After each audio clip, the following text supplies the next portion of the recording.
Salut les petits potes, j'espère que vous allez bien. Pour ma part, en tout cas, c'est Mucho Pepito. Aujourd'hui, on se retrouve pour un thread d'horreur, mais je te dis même pas comment il est, laisse tomber. Bon, déjà, dans un premier point, je suis désolé, cette vidéo, elle sort un vendredi, alors qu'elle devait sortir jeudi. Et pourquoi ça, tu vas me demander? Eh ben, en fait, Arzil, elle est blessée. Elle a un petit peu trop travaillé sur les threads d'horreur de ma chaîne et de sa chaîne. Faire une promotion en soum soum de la chaîne d'Arzil, ouais, ça c'est fait. Bon, je déconne, mais en vrai, elle le mérite. En tout cas, avant de commencer, faut absolument que je vous remercie. Vous savez, on s'était fixé un petit objectif des 15 000 petits potes pour le 30 septembre. Et là, quand je tourne, on est le 29 à 16h40 et on est à 14 974. Ce qui fait qu'il y a vraiment de grandes chances pour qu'on ait dépassé les 15 000 petits potes. Donc pour ça, un énorme merci, ça fait ultra plaisir. Étant donné qu'il y a vraiment beaucoup de choses qui arrivent pour les mois d'octobre, novembre et décembre. Vous m'avez régalé, donc moi je vous propose de vous montrer une semaine dans le calendrier de ces prochains mois. Alors oui, tu viens de le voir, c'est une semaine avec 5 vidéos. Est-ce que ce sera tout le temps comme ça ou est-ce qu'il y aura des semaines où il y en aura encore plus? Je peux pas tout te dire non plus, il te faut des petits mystères. En tout cas, ce que je peux vraiment te dire, c'est que tu vas kiffer. Bref, l'intro elle doit être hyper longue, donc si jamais tu veux soutenir, tu connais petit pouce bleu et abonnement. Et vous inquiétez pas, j'ai déjà prévu un objectif pour le mois d'octobre. Ah, je vous fais clairement confiance étant donné que vous êtes ultra chaud. Allez, prends ton meilleur chocolat chaud et installe-toi confortablement.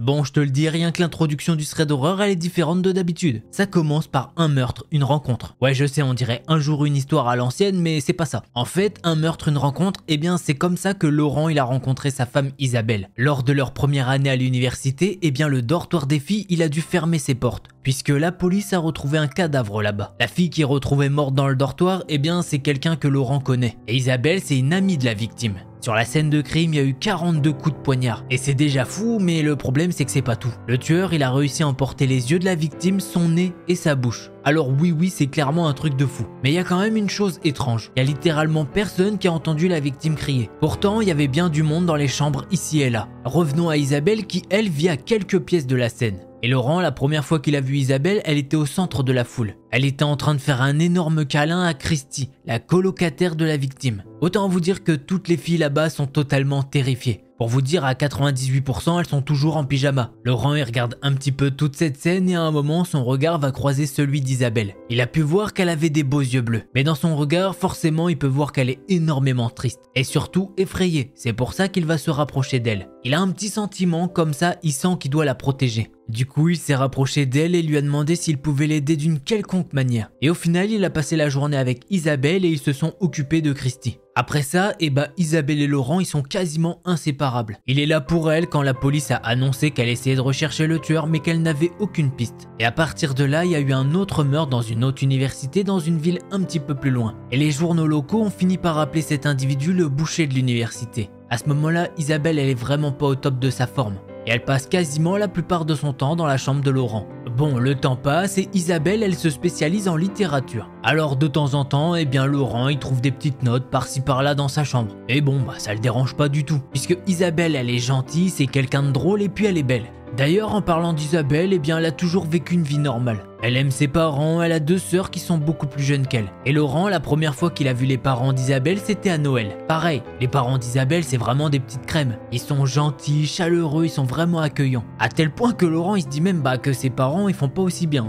Il se dit même que les parents d'Isabelle, ils sont juste parfaits. Mais peut-être un petit peu trop parfaits. Mais bon, à ce moment-là, il est jeune, stupide et profondément amoureux. Quelques années après l'université, Isabelle et Laurent se sont mariés. Laurent, il a trouvé un emploi en tant que développeur de logiciels. Et Isabelle, elle a terminé ses études dans l'enseignement. Et quelques années après son diplôme en poche, elle est devenue enseignante au lycée local. Ils ont acheté une maison dans un quartier calme et sûr d'une ville tranquille. Tout semble vraiment si bien pour eux. Et pendant 10 années entières, tout était parfait. Jusqu'à il y a 3 semaines. Laurent, il a pu entendre un petit peu de bruit dans le grenier. Il se dit que quand il aura un petit peu de temps, faudra qu'il monte pour aller nettoyer les petites souris là-bas. Ensuite, il part pour son travail et forcément, il revient du travail à un moment. En revenant du travail, il parle avec sa femme et il lui dit qu'il a entendu des bruits bizarres dans le grenier. Sa femme, elle est là, tranquille en train de préparer la petite bolognaise. Elle l'écoute sans vraiment l'écouter pendant qu'elle se sert un petit verre de vin. Isabelle, elle répond pas à son mari. Et du coup, Laurent, il regarde un petit peu son visage. Le visage de sa femme, il est complètement pâle et elle le fixe avec un regard bizarre. Le seul truc qu'il arrive à voir, c'est que c'est pas de la peur, mais c'est autre chose dans le regard. Puis là, d'un coup, comme ça, elle lui dit d'un ton glacial: « Ne monte pas là-haut, je m'en occupe. » Laurent il fronce les sourcils et lui dit « Je pense vraiment qu'il y a juste des petites bestioles là-bas. Je veux nettoyer cet endroit depuis un moment de toute façon. » Là, sa femme, elle le dévisage. Et en voyant son regard, il y a un frisson qui parcourt tout le corps de Laurent. Après ça, elle enchaîne et elle lui dit « Laurent, ne monte absolument pas là-haut. Promets-le-moi. » Laurent, il la regarde un petit peu confus et puis il hoche la tête. Le couple Laurent-Isabelle, il se respecte et il veut pas lui faire du mal ou la stresser. Du coup, il décide de l'écouter. Mais vous savez, la curiosité, c'est un vilain défaut, pas vrai? Donc Laurent, il attend que sa femme parte pour le travail. Et une fois qu'elle est partie, il monte au grenier. La maison qu'ils ont, elle est vachement ancienne. Et du coup, il y a vraiment des escaliers pour monter là-haut. Et pas une trappe avec une échelle. Quand il a fini de monter les marches et ouvert la porte qui mène au grenier, au même moment, il y a eu un grincement sur les escaliers. Un grincement assez bizarre, comme si quelqu'un avait mis ses pieds sur une marche défectueuse. Les cheveux de la nuque de Laurent se sont directement redressés. Il a senti comme un courant d'air frais venant des escaliers. La porte du grenier est maintenant ouverte et il peut voir que le grenier est vraiment sombre. Il y a un tout petit peu de lumière qui vient d'en bas. Mais bon, Laurent il se dit que normalement ça devrait aller étant donné qu'il a pris son téléphone portable. Laurent il plisse les yeux et il commence à s'avancer dans le grenier. Et il sait vraiment pas pourquoi mais il a commencé à crier. Hello? Au fur et à mesure qu'il avance dans le grenier, eh bien la raison le rattrape. Il se dit qu'au final, il n'y a pas un rat dans le grenier. Plus il avance et plus il fait noir. Il décide donc de sortir son téléphone de sa poche. Et Laurent il commence à avoir un petit peu les chocottes. Le grenier est quand même plus sombre que dans ses souvenirs, puisque quand ils ont acheté la maison, ils avaient des projets pour le grenier. Lui voulait transformer tout ça en une salle de jeu, mais Isabelle, elle l'a dissuadé de faire ça. Et franchement, au fil des années, il a totalement oublié ce projet. Laurent continue de s'aventurer dans ce grenier qui est poussiéreux. Le parquet, il est vraiment vieux et il grince. Bon, bien évidemment, c'est un grenier et du coup, ils ont laissé pas mal de trucs qu'ils utilisent plus. Il y a des boîtes et quelques vieux meubles qui occupent de la place au fond de la pièce. Après un petit moment, Laurent, il se sent bizarrement bien dans cette pièce. Par contre, il y a quand même une chose qui le dérange un petit peu. Pourquoi sa femme Isabelle, qui normalement est hyper organisée et qui utilise chaque recoin dans une pièce, là elle utilise pas du tout le grenier et elle s'en occupe pas. Laurent il réfléchit tellement à ça qu'il commence à avoir un petit malaise. Et à un moment il s'arrête devant 5 cartons qui contiennent les affaires d'Isabelle. Il y a une partie de Laurent qui lui dit non c'est pas bien, fais pas ça. Et il y a une autre partie de lui qui lui dit allez je veux savoir. Et c'est vrai que lui aussi voudrait savoir pourquoi sa femme elle se comporte aussi étrangement à propos de cette pièce. Laurent il va alors s'asseoir au sol en tailleur sur le sol poussiéreux. Il tire la première boîte vers lui et commence à l'ouvrir. Bon dans la première boîte c'est que de vieux vêtements qu'elle a gardés pour une valeur sentimentale. Des t-shirts dédicacés par des amis, quelques vieux sweat, rien qui éveille vraiment sa curiosité. La boîte suivante, il y a juste quelques livres dont elle veut pas du tout se séparer. Mais bon, c'est quand même bizarre étant donné qu'elle pourrait les mettre dans la bibliothèque en bas. Laurent, il commence à prendre la troisième boîte et là, en la prenant, il se met à hésiter. Il sait pas pourquoi, mais il a comme un pressentiment.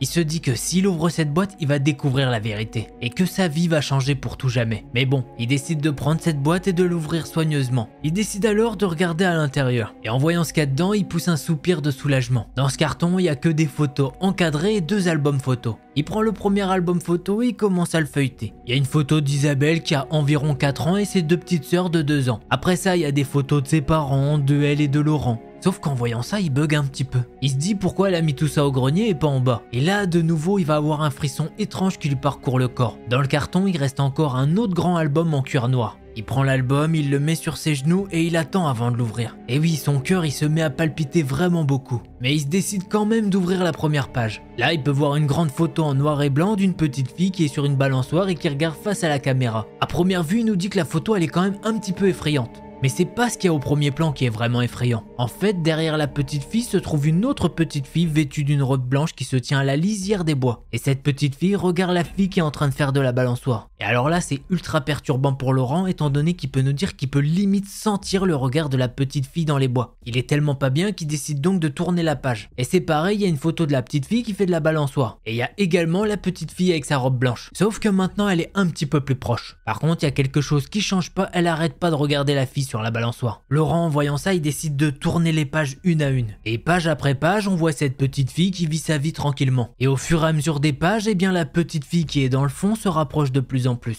Et en tournant les pages de cet album, Laurent il se rend compte d'une chose. Que la petite fille joyeuse sur la photo, c'est sa femme Isabelle. Et il remarque aussi une autre chose. Maintenant, la petite fille qui était derrière est vachement plus proche. Et du coup, il arrive à bien voir les traits de cette fille. Elle ressemble également à Isabelle, mais dans une version beaucoup plus sombre et effrayante d'elle. Bon, Laurent au début il en déduit une chose, c'est qu'elle a un sosie. Laurent il tourne de nouveau la page et il peut voir sa femme à l'université. Et derrière il y a toujours cette femme qui la regarde. En voyant ça, la vision de Laurent elle est devenue hyper floue. et il sent limite qu'il devient malade. Là, c'est vraiment trop pour lui, il a décidé de fermer l'album. Il le coince sous son bras et il s'enfuit du grenier. Il referme la porte du grenier et il appuie sa tête contre la porte. Il prend une lente inspiration et il se dit « Mais putain, c'est quoi ce bordel ?» Je peux vous dire que ce soir-là, Laurent il attend que sa femme elle rentre à la maison. Il sait très bien qu'elle a l'habitude de passer par la cuisine. Donc il l'attend là, avec son whisky le plus fort dans les mains. À un moment elle rentre et elle lui dit « Salut chérie !» Elle s'est rapprochée de lui et elle l'a embrassé. Isabelle elle fait sa petite vie, elle dépose des sacs de courses qu'elle a fait à l'épicerie et elle enchaîne en disant « Comment ça s'est passé ta journée ?» Laurent il s'arrête de boire et il se racle lentement la gorge et il lui dit « Je l'ai trouvé Isabelle !»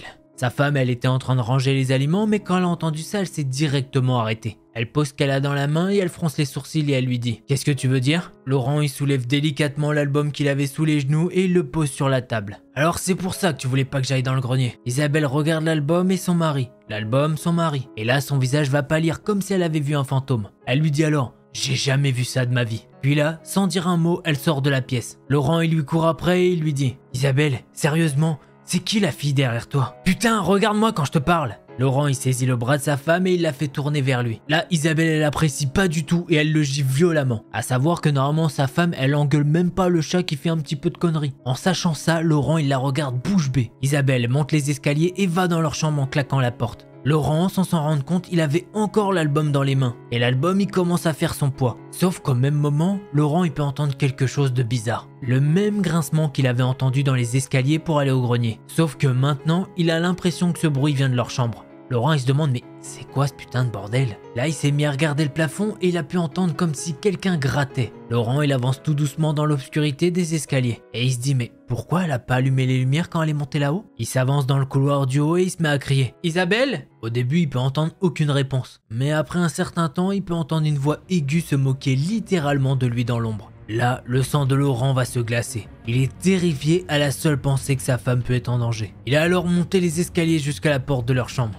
Il a trouvé la porte grande ouverte sans aucune trace de sa femme à l'intérieur. Laurent, il regarde tout autour de lui dans la chambre qui a l'air complètement vide. Et c'est là qu'il va sentir quelque chose. Il y a une main froide venant d'en dessous du lit qui va agripper sa cheville. Laurent, il s'est mis à crier et à se dégager de l'emprise. Mais il trébuche en arrière jusqu'à ce qu'il tombe contre Isabelle. Elle va alors lui attraper les mains et le traîner dans les escaliers. Elle lui hurle « Je t'avais pourtant dit de pas aller dans le grenier !» Elle se met à sangloter et elle le traîne jusqu'à la porte d'entrée puis elle ajoute « Voilà, j'espère que t'es content. Maintenant tu l'as laissé sortir et tu l'as laissé rentrer dans nos vies. Dépêche-toi avant qu'elle nous retrouve. » Isabelle, elle le fait monter dans la voiture, elle prend le volant et ils sortent de l'allée. Et clairement, Laurent, il peut voir que sa femme, elle serre le volant de toutes ses forces. Sa femme va alors lui dire « Elle a toujours été là, toujours encore. Tu vois, c'est moi qui dois vivre. » Laurent, il lui répond « Mais qu'est-ce que tu me racontes là ?» Laurent, il y a quelque chose que tu sais pas à propos de moi. Je devais naître avec une jumelle, mais malheureusement il y a eu des complications. Et je suis la jumelle qui a survécu alors que l'autre est morte dans le ventre de ma mère. Là, Laurent, il est totalement confus et il lui dit « Mais alors qu'est-ce que c'est que ça ?» Sa femme, elle lui répond alors « C'est l'esprit de ma jumelle maléfique qui va avoir une chance de vivre et depuis que je suis né, elle ronge ma vie. » Et cet album, c'était l'un des rares moyens de la piéger. Ces photos, c'était comme un talisman que j'utilisais pour la garder dedans. Quand nous étions à l'université et que cette horrible chose s'est produite, je suis directement allé chez un professionnel.